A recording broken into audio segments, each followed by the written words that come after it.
Estás en clase de informática y mientras el profesor no está mirando, alguien te muestra en el computador un video de YouTube. El video en cuestión, una silla meciéndose sola.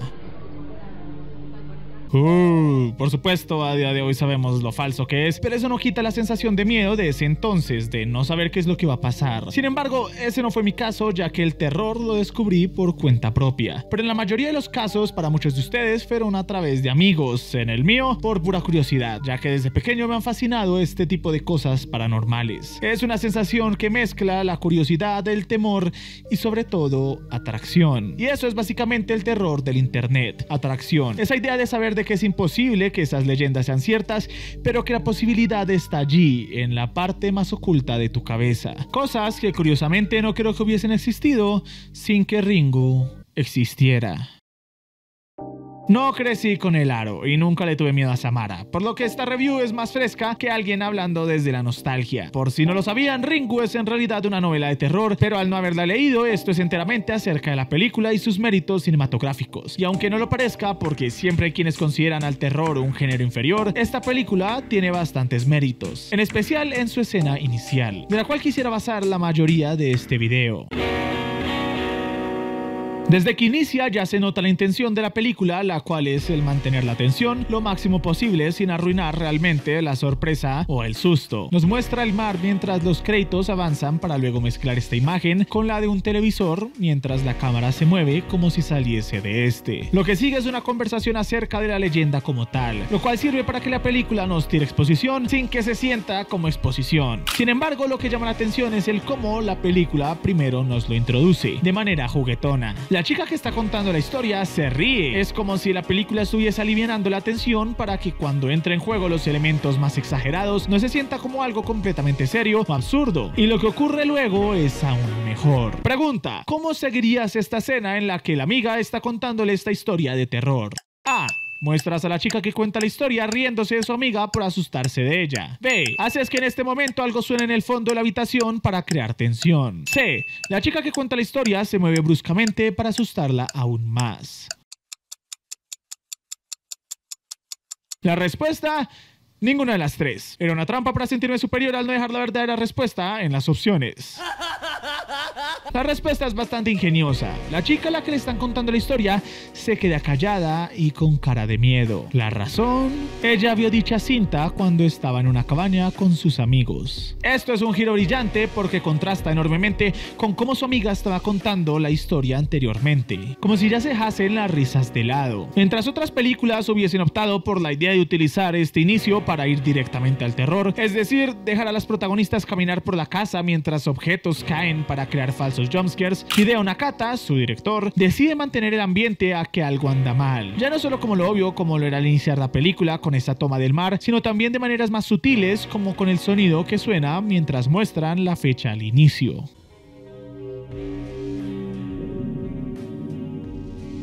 Es un sonido funerario pero al mismo tiempo ahogado, casi como si fuera de otro mundo. Y la escena no acaba allí, porque por supuesto...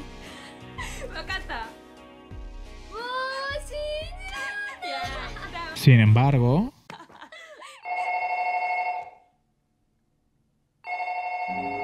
Ringu es un juego de giros, siempre intentando tenerte al límite mientras evita que estos giros sean bruscos. Aunque sí, a nivel conceptual no hay mucha diferencia entre hacer un jumpscare falso y hacerlo de esta escena. Pero eso es conceptualmente. A nivel conceptual cualquier película es una copia de otra película. Casi todas tienen un villano, principio, nudo y final. Por ello lo que siempre importa en estos casos no es ello, sino la ejecución. Y la ejecución es brillante porque nunca se detiene. No creo que deba resaltar una vez más cuán brillantes son estos giros, y aún más cuando se hacen tan constantemente. Esto eleva la tensión aún más cuando esto ocurre luego de todo lo que han hablado. E inclusive le da más tensión cuando decide jugar con reglas humanas. Es decir, que cuando van a contestar el teléfono, nosotros no podemos escuchar lo que le están diciendo, ya que no tenemos el teléfono al oído. Lo cual hace que el tiempo de espera entre no saber si esto es sobrenatural o no, sea más extendido. Y luego...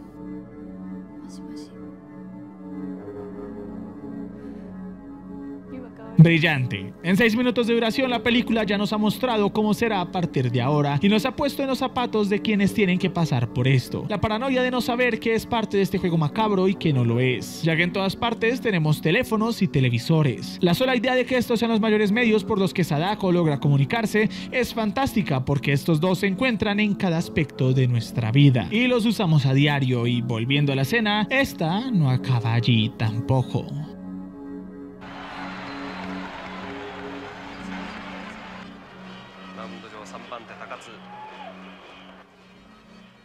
La película decide jugar una vez más con nosotros y esta vez no nos quiere dejar ir.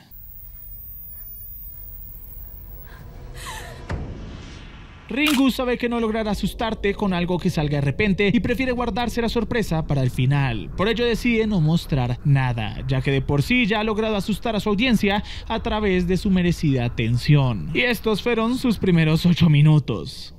Ringu es ante todo una película acerca de la naturaleza de los rumores, de las historias, de cómo esto se traslada al mundo real a través del boca a boca. Es que inclusive por un tiempo la misma película se cuestiona la veracidad del creer en esta maldición. Esto sin contar el hecho de que es bastante lenta, se toma su tiempo para ir creando su ambiente un tanto más realista, lo cual es su mayor diferencia con la americana. Esta última intenta crear su ambiente a través de ese color azul que solo exagera todo en vez de hacerlo de una manera más natural, mientras que la película original utiliza colores más vivos y cálidos para contrastar con la situación. Aparte de que mientras que la original decide simplemente fundir la imagen a blanco, la americana hace esta cosa. Lo cual muestra las prioridades de ambas películas bastante bien. La original se plantea como un thriller con elementos de terror. De hecho, la cinta no la vemos sino hasta como media hora dentro de la película. Y cuando aparece, es esto. Ringu prefiere tener un acercamiento más hacia el realismo que al cine de terror. La americana, por su parte, decide recordarte cada 5 minutos que estás viendo una película, mientras la original quiere envolverte en ella. Por ejemplo, el pozo en la original está grabado desde lejos y no como si fuese puesto como el centro de atención, con una fotografía bastante detallada, dándole un aspecto más realista, mientras que la americana decide ser cinemática y pone al pozo como el centro de la imagen con buena iluminación, y la misma cinta parece un proyecto artístico publicado por alguien en YouTube. De hecho, el movimiento de cámara es increíblemente ridículo, haciendo que se sienta más como la cinemática de un videojuego que como una cinta maldita, mientras que el original tiene esto.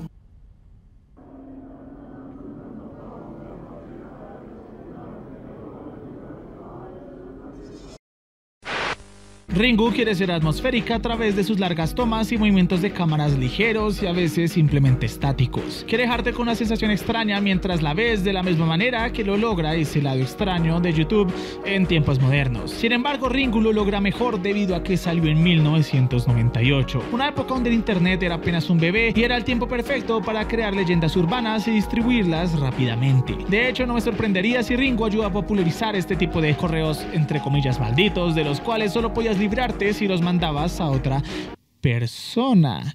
Definitivamente Ringu tuvo que ver con esto. Después de todo, su trama va alrededor de ello, de esta cuestión moral de saber que la única forma de librarte de dicha maldición es condenando a otra persona. Aparte del hecho de que te planteas la idea de que serías capaz de mantenerte alejado de dicho video o decidirías verlo por pura curiosidad. Es una idea horrible y hace ver a Sadako como un virus, porque de hecho hasta cierto punto lo es. Sadako quiere infectar a todos con dicha maldición en venganza por su historia, y su manera de transmitirse es a través de la tecnología de esa época, de la misma manera que un virus infecta a través de la sangre. Sin embargo, Ringu no es perfecta. Luego de la mitad, gran parte de la película se dedica a encontrar el porqué de la existencia de Sadako, y todos sabemos que no hay mejor manera de matar a un monstruo que explicándolo, aunque al mismo tiempo nos da paso para hablar de una perspectiva bastante interesante del horror japonés, y eso es los fantasmas femeninos, es decir, Yurei. Los Yurei vienen de la mitología japonesa y es un espíritu que murió de una manera violenta o con una ira demasiado demasiado grande antes de irse. Estos seres son presentados mayormente con ropas blancas y cabello negro. Normalmente estos pueden ser femeninos o masculinos, pero con la popularización de Ringu, estos empezaron a verse mayormente femeninos. La razón por la cual esto es importante es porque de por sí Japón es un país con una cuestionable manera de tratar a las mujeres, y no es coincidencia que la mayoría de historias de terror de dicho país tengan que ver con mujeres que fueron brutalmente asesinadas o maltratadas por hombres mientras estaban con vida. Es cuanto menos interesante el cómo Ringu también decide centrarse en este tipo de historias con elementos sobrenaturales y una protagonista femenina. No voy a profundizar mucho en esto, ya que no encuentro mucho que profundizar más allá de lo obvio, pero creo que es un pie de página bastante interesante que le da bastante contexto al por qué hay tantos fantasmas femeninos en las películas de horror japonés.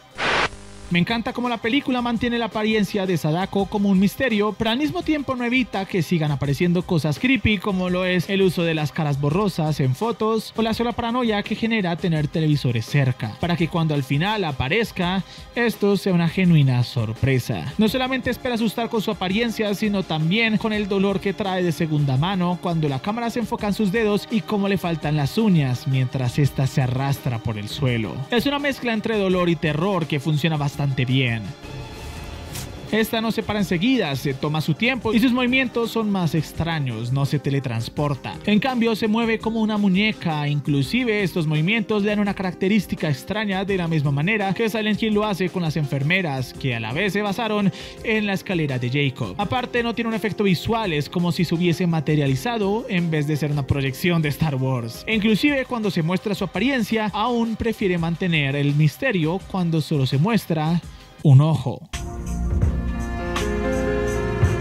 La película hace un gran trabajo en cuanto a ser minimalísticamente estética. Tiene una buena cinematografía y la paleta de colores que es bastante vibrante sin que esto afecte mucho al que sea una película de terror. Su tipo de horror no es uno que puedas explicar lógicamente, simplemente le basta mostrarte a un hombre con una sábana en su cabeza sin hacer nada más que mirarte, sin dejarte entender el por qué esto te hace sentir así, y luego simplemente corta a mitad de la escena para dejarte mal ubicado.